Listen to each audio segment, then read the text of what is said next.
আর আমরা মনে করি আজকের রাজনৈতিক পরিস্থিতির মধ্যে যেখানে গরিবের বা মধ্যবিত্ত মানুষের, খেটে খাওয়া মানুষের কোনো স্থান নেই, সব ধনীদের পলিটিক্স চলছে, আদানি আম্বানির পলিটিক্স চলছে। এটা আমাদের বন্ধ করতে হবে। একদিকে সাম্প্রদায়িকতা আর একদিকে কর্পোরেটের হামলা। ফুটবল হয়েছে পশ্চিমবঙ্গের জনগণ, একদিকে বিজেপির মার আর একদিকে টিএমসির মার। এবার আপনারা গোল পোস্টকে বাঁচিয়ে রাখবেন, ওয়েস্ট বেঙ্গলকে বাঁচিয়ে রাখবেন। এরা যা নিজেদের স্বার্থ করছে, এবার আপনারা এরকম ফুটবল মারবেন कि उधर कोनो नामो निशान नहीं वेस्ट बंगाल थाकते हैं। बहुत बड़ी राजनीतिक चुनौती है और मैं निश्चित रूप पर उम्मीद करती हूँ और आशा करती हूँ कि बंगाल ने जो 2011 से 2026 तक जो अनुभव कर लिया है, वो अनुभव एक बहुत कड़वा अनुभव है और उस अनुभव का 23 तारीख को उस जहर का, उस बीमारी का आपके हाथ में दवा है और वो दवा है आपका वोट। वो दवा है आपका वोट का सही इस्तेमाल। वो दवा है ये लाल झंडा और वाम फ्रंट। और इसीलिए आप सबको धन्यवाद देते हुए इस सुंदर आम की पेड़ की छाया में हम लोग सब बैठकर अपनी बातों को रख रहे हैं। आम का पेड़ तो बहुत सुंदर है, लेकिन विधानसभा में आपको एक और छाया की जरूरत है और वो छाया जो सुरक्षा का छाया है, जो विकास का बंगाल में फैलेगा अगर लाल झंडा जीतेगी, लाल झंडा विधानसभा में जाएगी और लाल झंडा के योद्धा आपके लिए लड़ेंगे। इसलिए तैयारी करो, अभी 2 दिन ही बाकी है। गांव-गांव, बस्ती-बस्ती, मोहल्ले-मोहल्ले में जाकर एक पल भी मत छोड़ो, क्योंकि आज जो हम लोग पल खर्च करते हैं, कल उसका इतना बढ़िया फसल होगा कि 5 साल हम सुकून में रह पाएंगे। संघर्ष आपकी कामयाब होगी। रतुआ विधानसभा से निश्चित रूप पर आपके एकता और समर्थन के आधार पर आपके भाई, हमारे भाई लाल झंडे की योद्धा कॉमरेड ज़हूर आलम को जिताकर आप अपनी आवाज को विधानसभा में मजबूती के साथ उठाएंगे।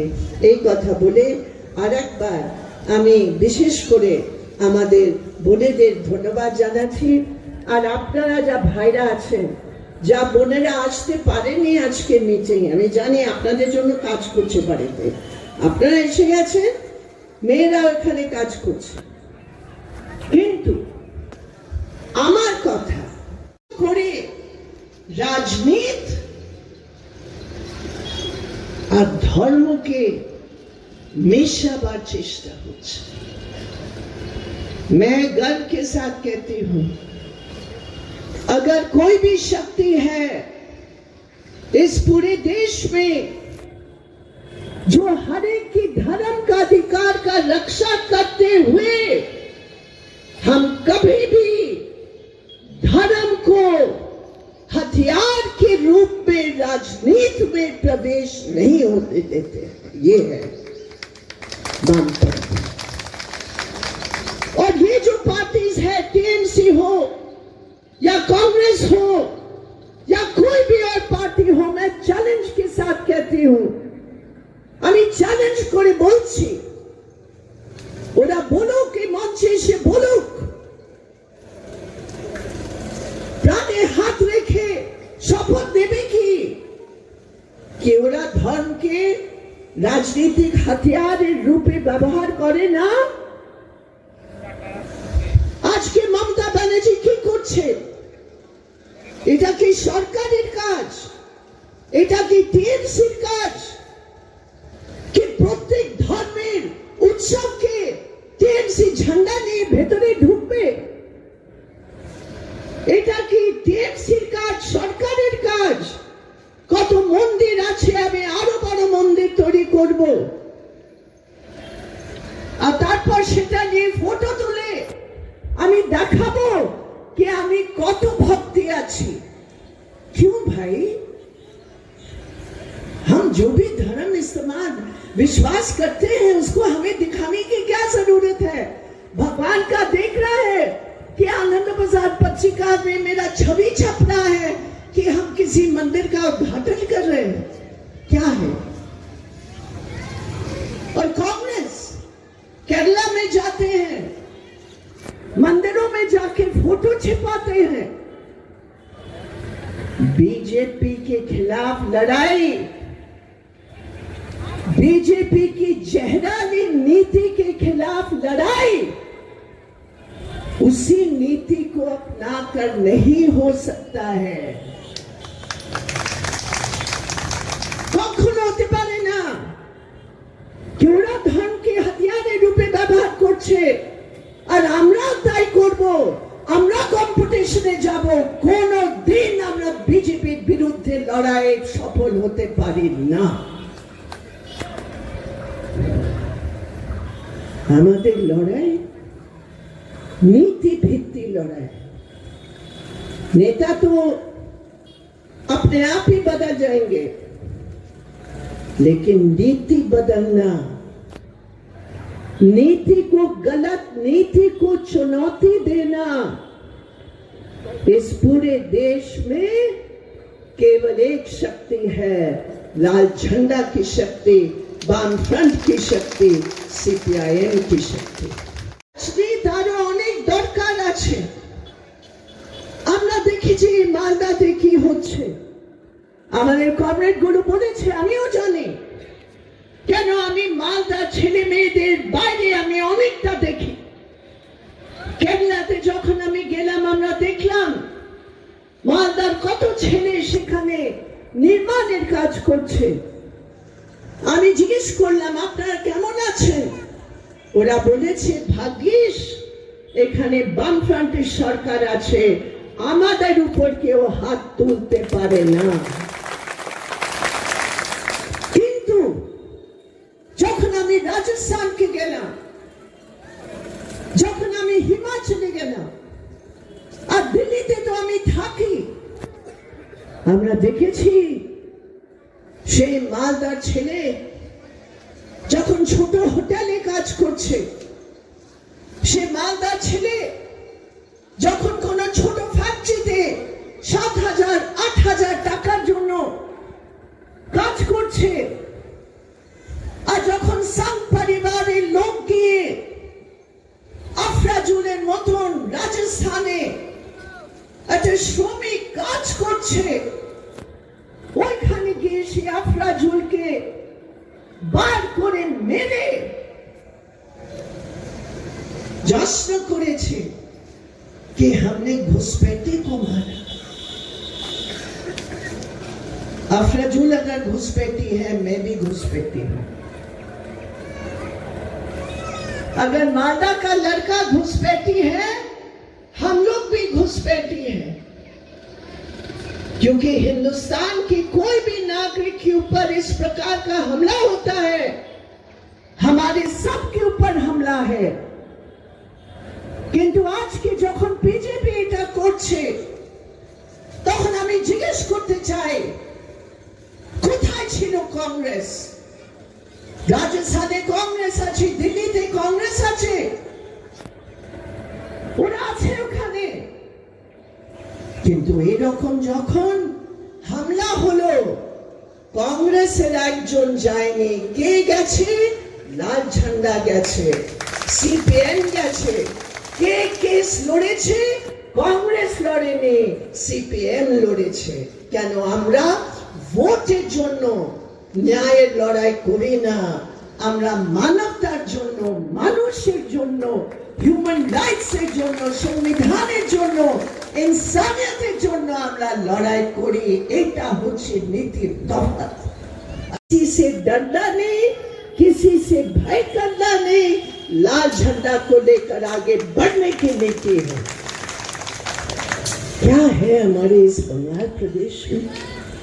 क्या हालात है? 6 लाख सरकारी नौकरी की पद खाली है, किंतु একটা ভরেনি। আমাদের ছেলে মেয়েরা, আমাদের মেয়েরা জানে কত কাজ করে আমাদের ছেলে মেয়েদের পড়াশোনা করিয়ে ওরা এক্সাম দিয়েছে, এক্সামে বসেছে, কিন্তু দুর্নীতির জন্য এক্সামটা শেষ। আজকে কোনো টিচারে ভর্তি হচ্ছে না, একটা টিচারে ভর্তি হচ্ছে না। 6 লক্ষ এখন ভ্যাকেন্সি আছে পশ্চিমবঙ্গ সরকারের। বিজেপি সেই নীতি, বিজেপি ভ্যাকেন্সি পর ভ্যাকেন্সি, চাকরি হচ্ছে না। আর ঠিক সেই রাস্তায় যাচ্ছে মমতা ব্যানার্জির টিএমসি। কি নীতি তফাৎ আছে আপনি বলুন? চাকরি নেই, প্রত্যেক ব্যাপারে দুর্নীতি। আমি জিজ্ঞেস করি আপনাদের, পুরো হাওয়া চলছে পশ্চিমবঙ্গে परिवर्तन और बदल, किंतु एक लुटेरे की राज को और बड़े लुटेरों की राज बनाकर कोई परिवर्तन होता है क्या? এই লুটকে বন্ধ করতে পারি, আমরা গর্ব করতে পারি। আমাদের 25 বছর আমাদের সরকার ছিল বামফ্রন্টে। হ্যাঁ, আমাদের দুর্বলতা নিশ্চয় ছিল, মানুষের সাথে আমাদের সম্পর্ক দুর্বল হয়ে গিয়েছিল, সেই সব আমরা মানি।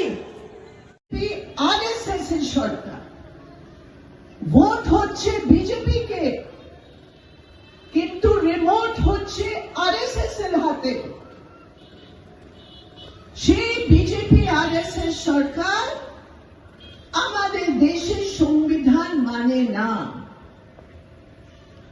और हमारे देश की जो संविधान के आधार पर जो विचारधारा है, धर्मनिरपेक्षता, जनमत, बराबरता, समानता, कोई भी वो मूल्य वो नहीं मानते हैं। उनका विचार है हिंदुत्व, और हिंदुत्व का अर्थ हिंदू धर्म से नहीं है। এটা আমাদের কোনো ভুল বিচার রাখা দরকার নেই। যখন ওরা হিন্দুত্বের কথা বলছে, হিন্দু ধর্মের সাথে কোনো লেনা দেনা নেই। হিন্দুত্ব মানে সত্তাকে কিভাবে আমরা দখল করতে পারি, আর সত্তাকে দখল করে কিভাবে আমরা নিজেদের এজেন্ডাকে লাগু করতে পারি। ধর্মের কোনো ব্যাপার নয়, প্রথম কথা এই। কিন্তু হিন্দুত্বের মধ্যে যা বিষ আছে, বিষ, इसको हम जहर कहते हैं, बांग्ला में विष बोलते हैं ना, हाँ? जो सबसे खतरनाक विष है, जो जहर है, उस विचारधारा में कि वो विचारधारा तब जिंदा रह सकता है जब जनता विभाजित हो, एक दूसरे के साथ लड़ाई, हिंदू मुसलमानों के बीच लड़ाई, आदिवासी गैर आदिवासी के बीच लड़ाई, जाति प्रथा के आधार पर लड़ाई, महिलाओं की जो अधिकार लड़ के लिए है उसको दबाने का जो प्रयास है, ये हिंदुत्व का आधार है। और इसीलिए पूरे देश भर में जो भी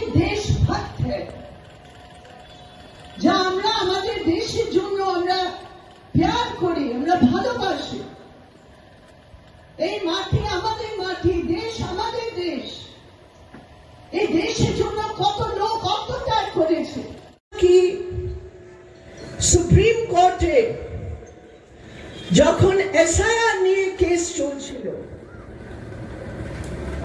তখন মমতা ব্যানার্জি যা উকিল দাঁড়িয়েছিলেন সুপ্রিম কোর্টে, সরকারের উকিল বলেছে कि পশ্চিম বাংলায় ল অ্যান্ড অর্ডার নেই।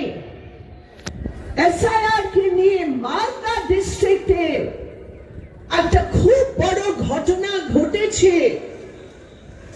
কোন জায়গায়? কালিয়াচক,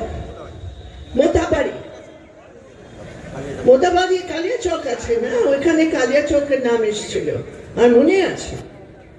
মোতাবাড়ি বিরাট একটা ঘটনা ঘটে গেছে, মানুষ সব হয়ে ওটা ভিডিওর ঘেরাও করেছে, হ্যান ত্যান ম্যান।